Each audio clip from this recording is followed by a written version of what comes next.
Bismillah. Le messager d'Allah, paix et bénédiction sur lui, a dit: Mu'adh ibn Jabal, que Dieu l'agrée, rapporte que le messager d'Allah, paix et bénédiction sur lui, le prit un jour par la main et lui dit: Mu'adh, par Allah, je t'aime.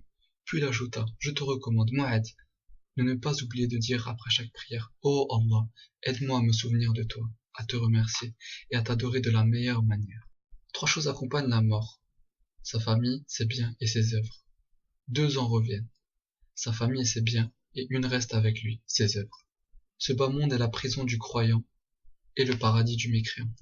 Regardez ceux qui sont dans une position inférieure à la vôtre, et non pas ceux qui sont dans une position supérieure, car cela vous empêcherait d'apprécier à leur juste valeur les grâces d'Allah. La richesse n'est pas dans l'abondance des biens, mais la richesse est celle de l'âme. La main qui donne est meilleure que celle qui reçoit. Celui qui se retrouve au matin en sécurité, en bonne santé et disposant de la subsistance de cette journée, c'est comme si le monde entier lui appartenait.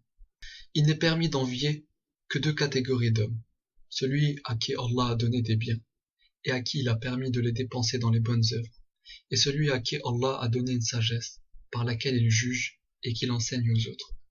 Un homme interrogea le messager d'Allah, paix et bénédiction sur lui, en ces termes: Quel est le meilleur comportement en islam? Il répondit: Nourrir les autres et saluer les gens, que tu les connaisses ou non.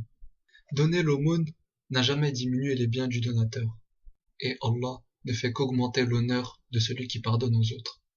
Et personne ne s'abaisse pour Allah sans qu'il ne l'élève en degrés. Parmi les signes de la fin des temps figurent la disparition de la science religieuse, la généralisation de l'ignorance, la consommation de l'alcool et l'apparition au grand jour de la fornication.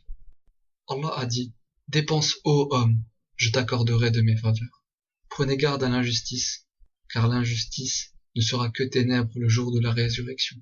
Pensez fréquemment à ce qui mettra un terme au plaisir, le mort,